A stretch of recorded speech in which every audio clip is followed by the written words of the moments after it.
Jake Morrison wiped grease from his hands as he walked down the long hallway of the Star Breach. The diplomatic ship was huge and shiny, nothing like the cargo haulers he usually worked on. Everything here was polished metal and soft lights.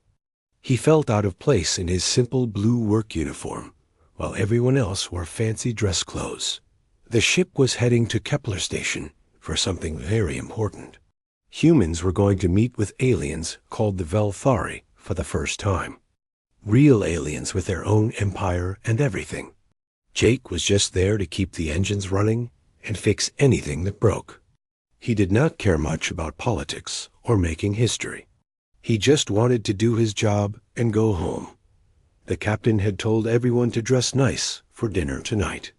The alien queen was coming aboard to eat with the human diplomats. Jake had put on his cleanest work shirt, but he still looked like a mechanic. He was walking to the dining hall when the lights started flashing red. Emergency lights meant trouble.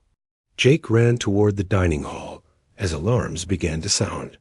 He could hear shouting and the sound of energy weapons firing. When he reached the big doors, he saw chaos inside. Alien soldiers in black armor were shooting at everyone. They had strange weapons that made blue light when they fired. The human guards were shooting back, but they were outnumbered. Tables were turned over, and people were hiding behind them. Jake saw the alien queen near the far wall. She was tall and beautiful, with blue skin that seemed to glow. She wore a silver dress that looked like liquid metal, but something was wrong with her. She was on her knees, and her guards were falling down around her. One of the black-armored aliens threw a small device into the air. It broke open, and green gas started coming out. The queen breathed some of it and fell over completely. Her skin started turning dark blue, and she was shaking. Jake knew about poisons from his engineering training. Different species had different weaknesses. The green gas was made to hurt only the Velthari aliens. It would not hurt humans, but it was killing the queen. He looked around the room. The fighting was getting worse. More alien soldiers were coming through other doors. The human diplomats were trapped behind overturned tables. The queen's loyal guards were fighting hard, but they were losing. Nobody was paying attention to Jake. He was just a worker in the background. That gave him an idea. Jake crawled along the wall toward the queen. The green gas was still in the air, but it did not hurt him. When he reached her, she was barely breathing. Her eyes were closed, and her blue skin was almost black now. He picked her up. She was lighter than he expected, but still hard to carry. The gas was making her very sick, and he needed to get her away from it. Fast. Jake remembered the ship's layout from his work. There were service tunnels behind the walls that connected to the medical bay. The fancy alien soldiers would not think to look there. He carried the queen to a hidden panel in the wall. His work tools were still on his belt, so he opened it quickly. The tunnel was dark and narrow, but it led away from the fighting. Jake crawled through the tunnel with the queen in his arms.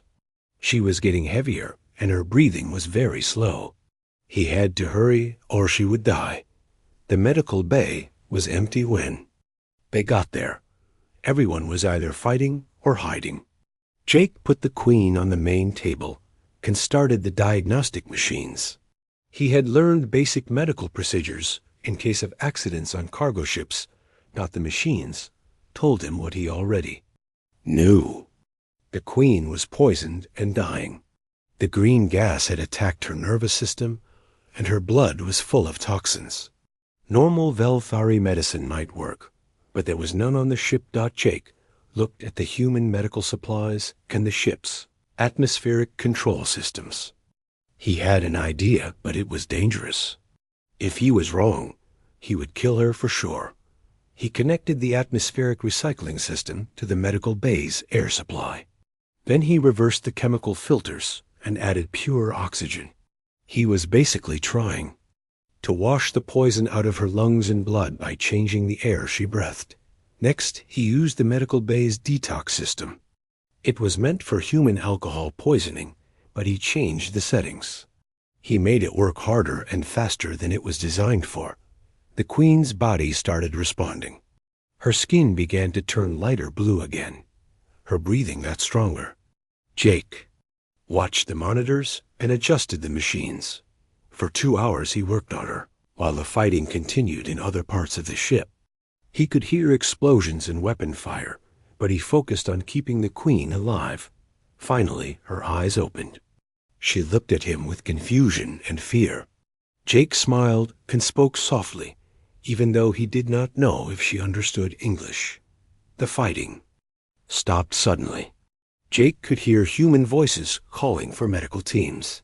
The loyal Velthari guards had won, and the bad aliens were captured or dead. When the medical team found them, the Queen was sitting up and talking in her own language. She pointed at Jake and said something that sounded important. The human doctor was amazed that Jake had saved her with basic equipment and quick thinking. Later, as the Queen was taken to better medical facilities, she looked back at Jake. There. Eyes met for a moment, and he saw something there he could not understand. Gratitude, maybe, or something deeper. Jake went back to his engine room and tried to forget what happened. He did not want to be famous or get involved in politics. He just wanted to fix things and be left alone, but he could not forget the way. The alien Queen had looked at him in those final moments before they took her away. Queen Zarathic stood on the balcony of her palace, looking out at the capital city of her empire. 5 years had passed since that terrible night on the human ship. 5 years since a simple human engineer had saved her life and changed everything. She believed about his species. The city below looked different now. Human-style buildings mixed with traditional Velthari towers. Ships from many different worlds landed at the spaceport. Her empire had become something new, something her ancestors would not recognize. She had spent these 5 years making changes. Trade agreements with human colonies, cultural exchange programs, scientific cooperation. The old ways of thinking about superior and inferior species were slowly dying, but not everyone was happy about this. Many Velthari nobles thought she was making their empire weak. They whispered that the human had somehow infected her mind. They wanted the old days back when the Velthari ruled and others obeyed. Commander Kethver entered the balcony chamber. He was her most trusted advisor, and one of the few who had been there that night. He carried a data pad with the latest reports from her search teams. "My Queen, we have found another trace of Engineer Morrison," he said in their musical language. He was working on Epsilon Station 6 months ago, but he moved on before our agents arrived. Zarathic took the data pad and read the report. Jake Morrison had worked as a maintenance engineer on the mining station for 8 months. His supervisors said he was quiet, skilled, and helpful. He had fixed problems others could not solve. Then one day, he simply left on a transport ship without saying where he was going. "This is the 7th world where we have found traces of him," she said. "Always he leaves before we can make contact. Does he know we are looking for him?" Kethver shook his head. "Our agents are careful to ask questions without mentioning your interest. But humans talk to each other across great distances. Perhaps word has reached him somehow." The Queen moved to her desk where other reports waited. Each one told the same story. Jake Morrison would arrive at some remote colony or station. He would work quietly for months or years. He would help people solve difficult problems. Then he would disappear again. She had tried to understand why he ran from her. After all, she only wanted to thank him properly. She wanted to understand how a simple human had seen solutions that her trained guards and advanced medical teams had missed. "Perhaps he fears what contact with me might bring," she said. "The humans have a saying about simple people not wanting complicated lives." Kethver looked uncomfortable. He was one of the few who knew the real reason for her search. It was not just gratitude that drove her to find Jake Morrison. That night in the medical bay had awakened something in her that she did not fully understand. Way he had looked at her with such focus and determination. The way he had worked to save her life, not because she was a queen, but because she was a living being who needed help. No one in her entire life had ever treated her with such simple, honest care. "My queen, perhaps it is time to stop this search," Cuthbert said carefully. "Your cousin Prince Darthic is gathering support among the noble houses. They say you spend too much time thinking about humans and not enough time ruling the empire." Zarathic's expression hardened. Prince Darthic was her main rival for power. He led the faction that wanted to return to the old ways. He thought the Velthari should rule other species, not cooperate with them. "Let my cousin complain," she said. "The trade agreements with humans have made our empire richer than ever before. Our scientists learn new things every day from working with human researchers. We are stronger, not weaker." But she knew Cuthbert was right to worry. The noble houses were growing restless. Some even whispered that she was no longer truly Velthari in her thinking. They said the human had changed her in ways that made her unfit to rule. A communication device on her desk began flashing. Ambassador Nixara, her younger sister, appeared in a holographic image. She was calling from the human colony world of Haven. "Sister, I have news," Nixara said. "I think we have found him." Zarathic leaned forward. "You are certain it is Morrison?" "The description matches perfectly. A human engineer working on atmospheric systems and ship repairs. He has been here for almost 2 years. The colonists speak of him with great respect. They say he has helped make their world one of the most successful mixed-species colonies in this sector." The Queen felt her heart beat faster. After 5 years of searching, Jake Morrison was finally within reach. But she had learned to be careful. He had slipped away so many times before. "Do not approach him directly," she ordered. "I will come to Haven myself." Cuthbert looked shocked. "My queen, you cannot simply travel to a human colony. The security risks are too great.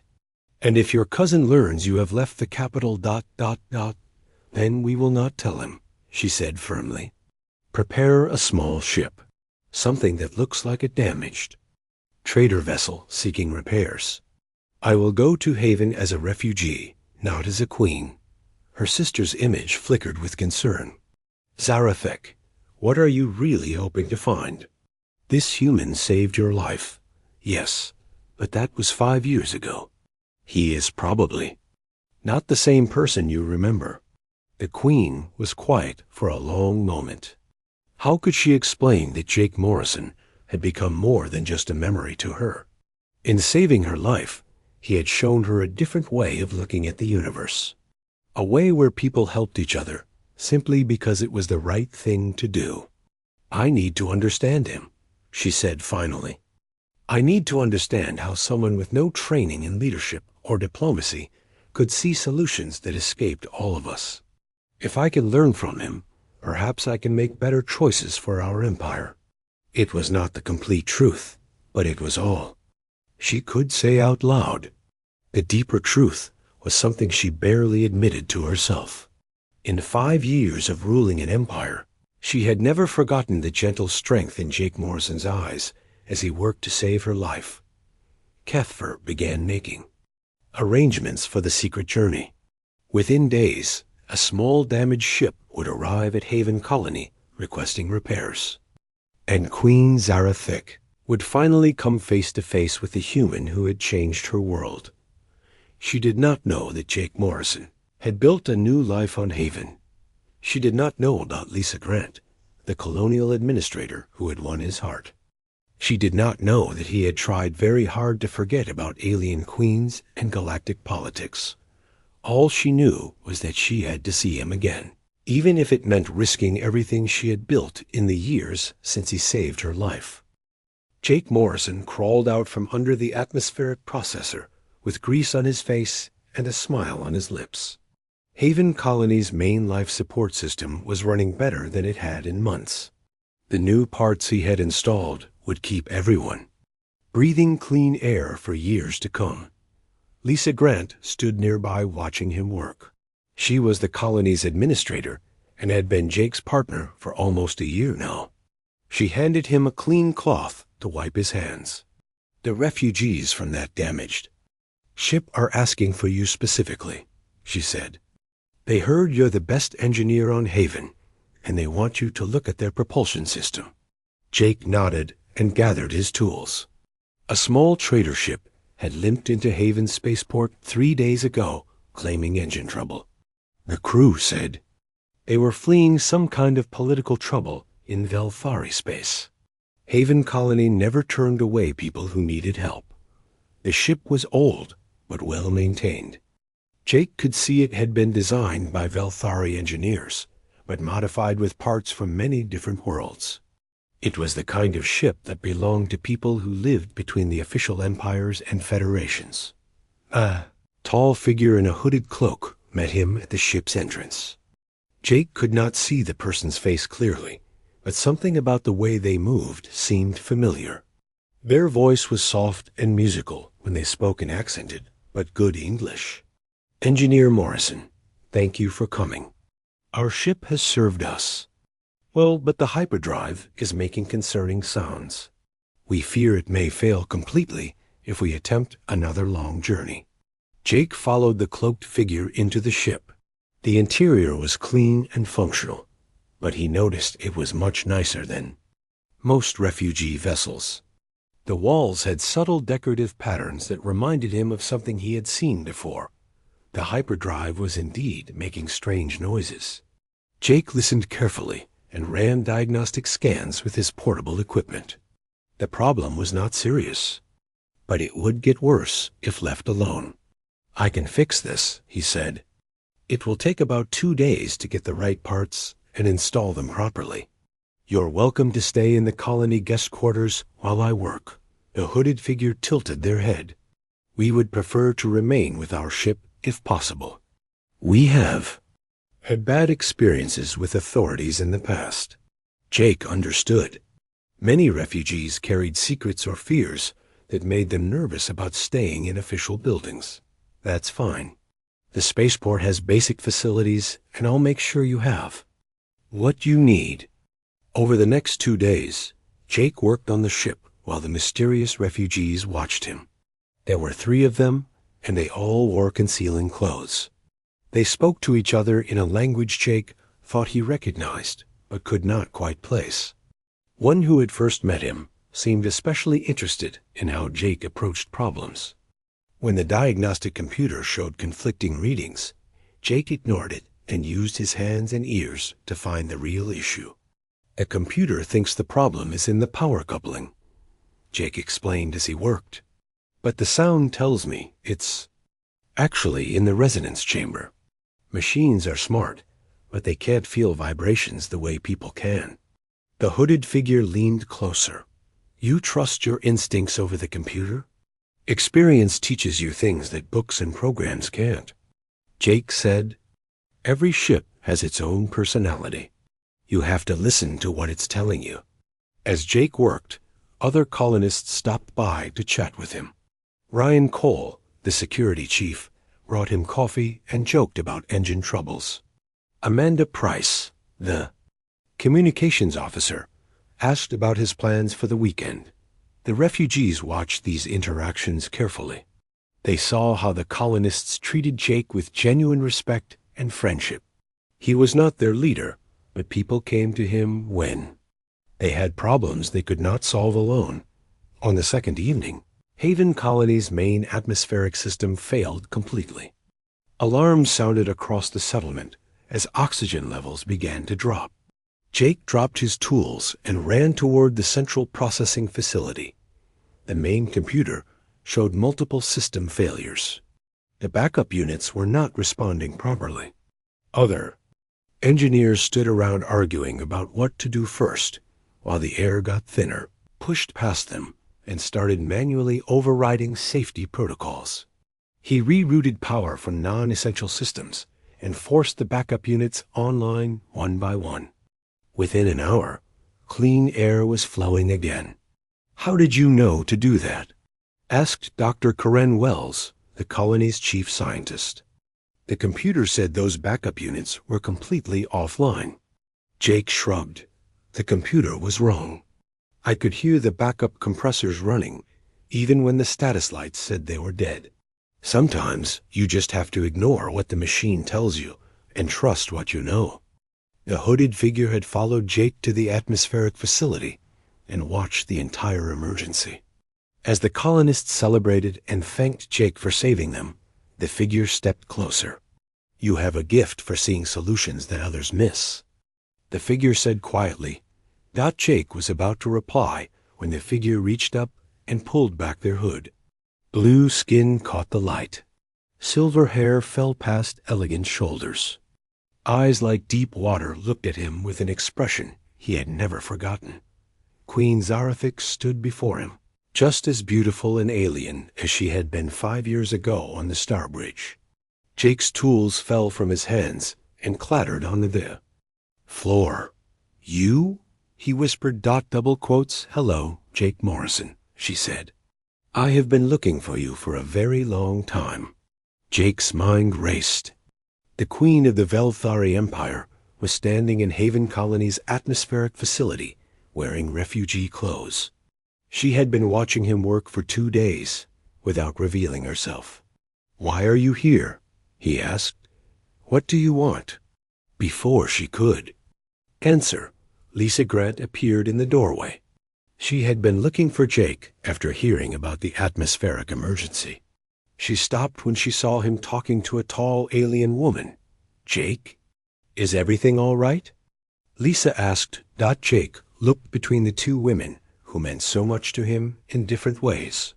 The queen who had haunted his dreams for 5 years. The partner who had helped him build a new life. "Lisa, this is ... Jake started, then stopped. "How could he explain?" Queen Zarathix stepped forward and spoke in perfect English. "I am Zara. Jake saved my life once, many years ago. I have come to thank him properly." Lisa looked confused, but not threatened. She had always known there were parts of Jake's past he did not talk about. She moved closer and took his hand. "Any friend of Jake's is welcome in Haven Colony," Lisa said warmly. The Queen looked at their joined hands, and something flickered across her face. Pain, perhaps, or understanding. Jake saw it and realized that this meeting was going to change. Everything, just like it had 5 years ago. "I think we need to talk," Jake said to the Queen. "All of us?"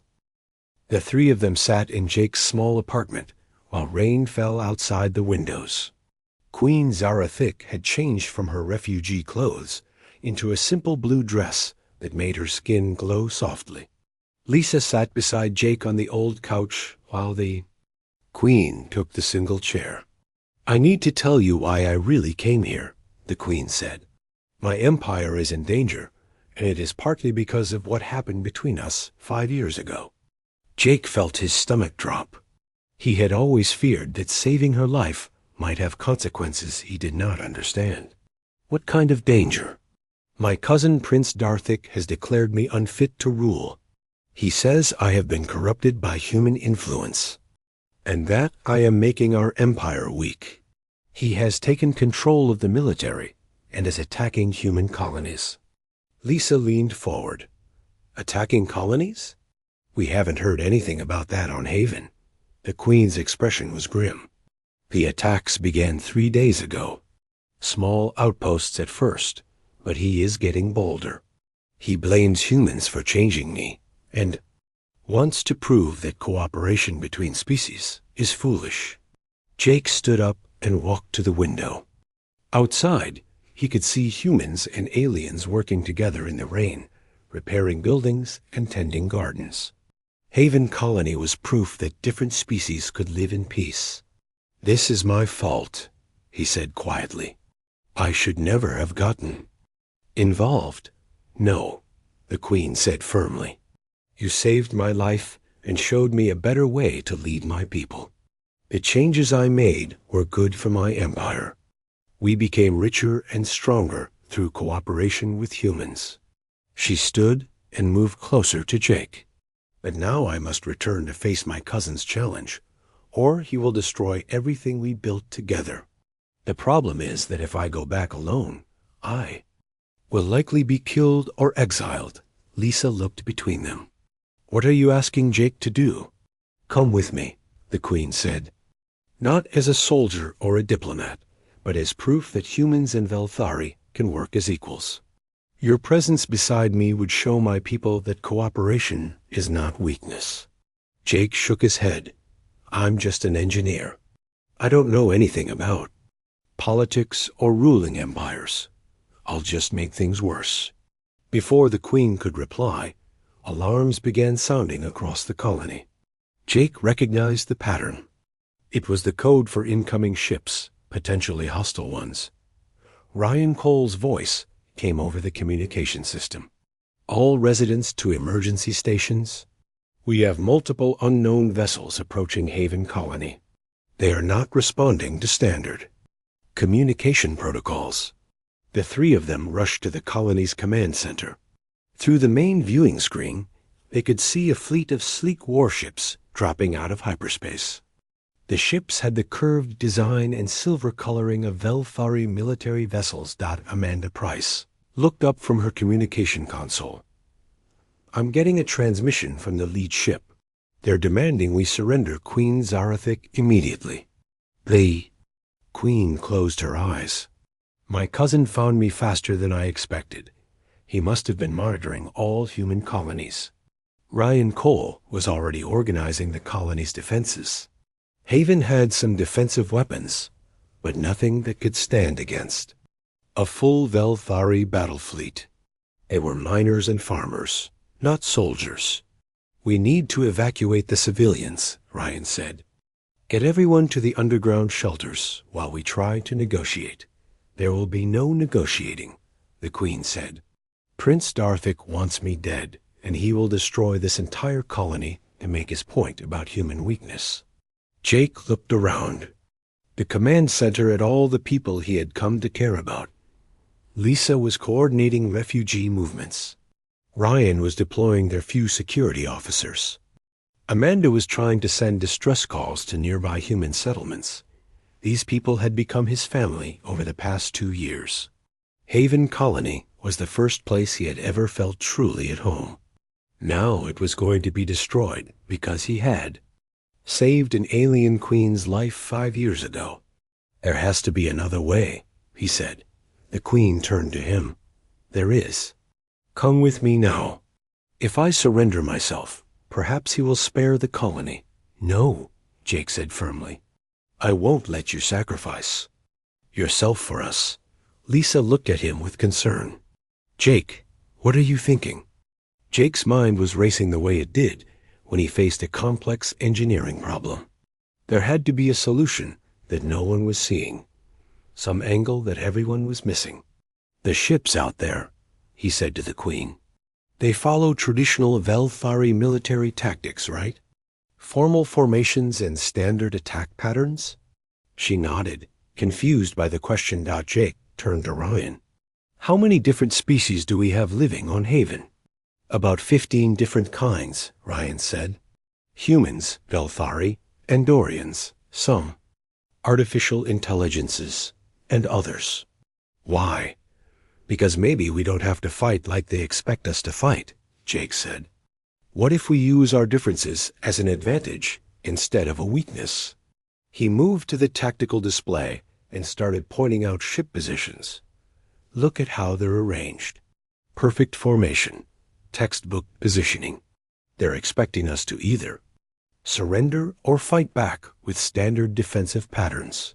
The Queen began to understand. You want to do something unpredictable. More than that, Jake said. I want to do something impossible. Something that proves cooperation makes us stronger, not weaker. Admiral Rex Stone's voice suddenly came over the emergency communication channel. Haven Colony, This is Admiral Stone of the human fleet. We received your distress signal and are approaching with a task force. Hold your position." But Jake knew the human ships would not arrive in time. The Velthari fleet was already moving into attack position. He had maybe 30 minutes to come up with a solution that would save everyone. "I have an idea," he said. "But it's crazy, and it might not work." Lisa took his hand. "What do you need us to do?" Jake looked around at the diverse group of people in the command center. Humans and aliens working together under pressure, each bringing their own skills and knowledge to the problem. "We're going to show Prince Darthik exactly what human influence really means," he said. "And we're going to do it in a way he'll never expect."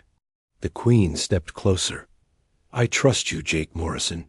You saved my life once with impossible thinking. Perhaps you can save us all."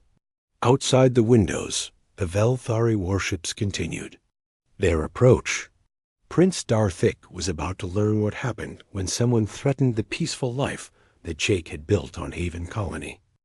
Jake's plan was simple but dangerous. Instead of fighting Prince Darthik's fleet with weapons, they would use Haven Colony's greatest strength. Every species living there would work together in ways the traditional Velthari military could not predict or counter. Within minutes, the colony transformed into something no military academy had ever taught officers to fight. Humans operated the main defensive systems, while Velthari refugees used their knowledge of Imperial ship weaknesses. Andorian engineers rerouted power through methods their species had perfected. Artificial intelligences calculated firing patterns faster than any organic mind could follow. "Remember," Jake told everyone over the communication system, "we're not trying to destroy their ships. We just need to prove that cooperation works better than rigid command structures." The first Velthari attack came exactly as Jake had predicted. Perfect formation, standard weapon patterns, textbook military precision. It was also exactly what Haven Colony's mixed defenders were ready for. Ryan Cole coordinated a defense that shifted and flowed like water. When the enemy targeted the main power station, backup generators activated from 12 different locations. When they tried to jam communications, the colony switched to 3 different types of signal systems that confused their equipment. Most importantly, every decision was made by whoever was closest to the problem. No single command structure. No waiting for orders from higher authority. Each species contributed what they did best, while others covered their weaknesses. Queen Zarethik watched the battle from the command center with growing amazement. "This should not be working," she said. "Military theory says mixed forces with no unified command should collapse immediately. Human theory says people work better when they trust each other," Jake replied while adjusting shield frequencies. "Your cousin's ships are powerful, but they can only do what their programming tells them to do." The battle continued for 2 hours. Prince Darthik's fleet had superior firepower, but they could not land effective hits on targets that refused to behave predictably. Every time they adapted to one defensive pattern, Haven's defenders switched to something completely different.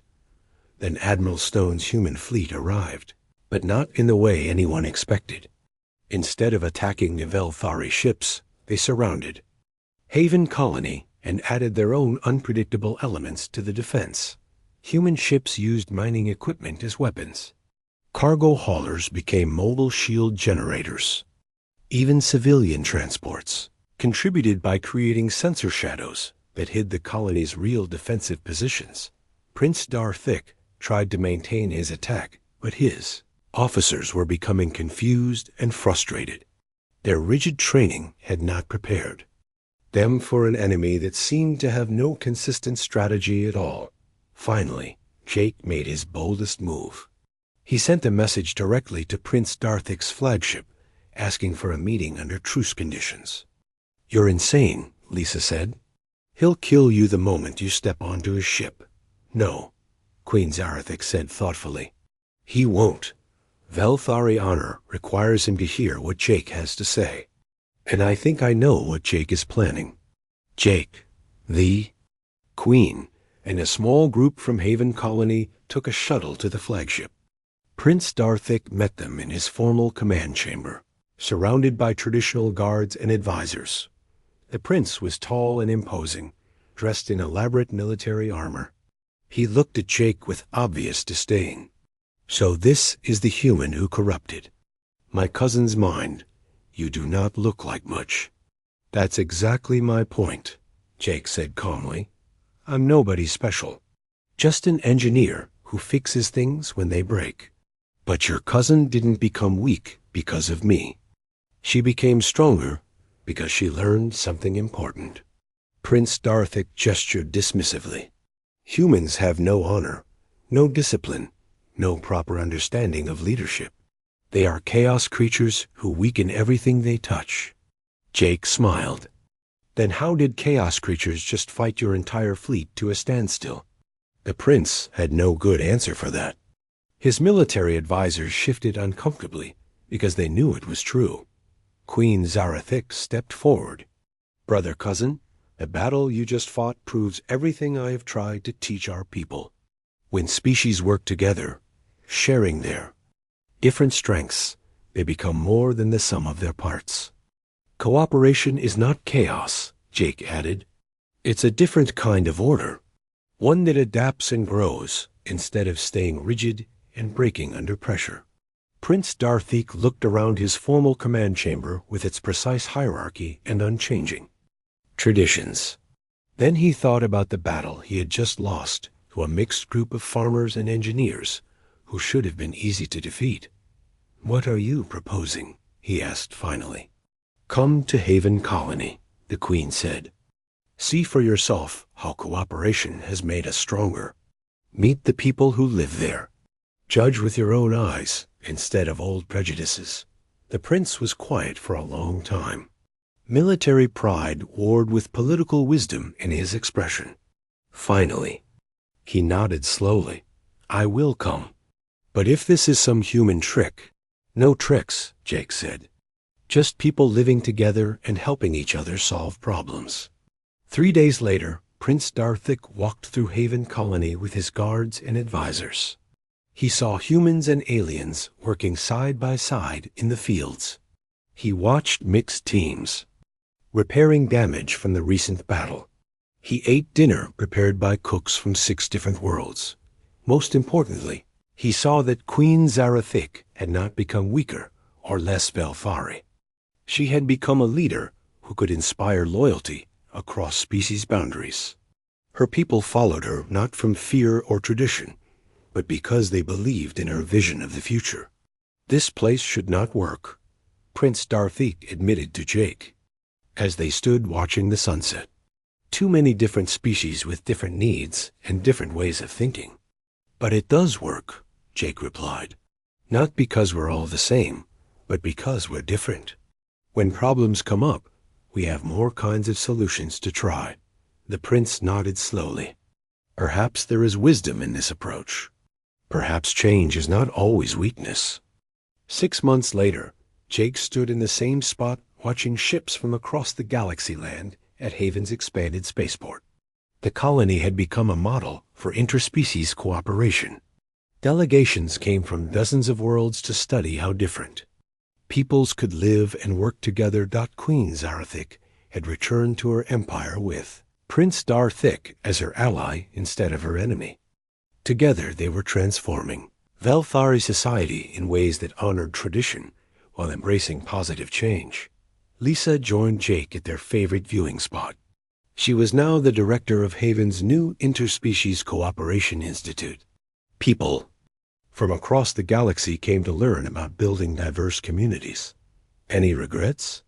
She asked, taking his hand. Jake thought about the question seriously. His quiet life as a simple engineer was over. Haven Colony was becoming famous, and he was known as the human who had helped change an empire. Politicians and diplomats wanted to consult with him about problems he had never imagined, but he was still fixing things when they broke.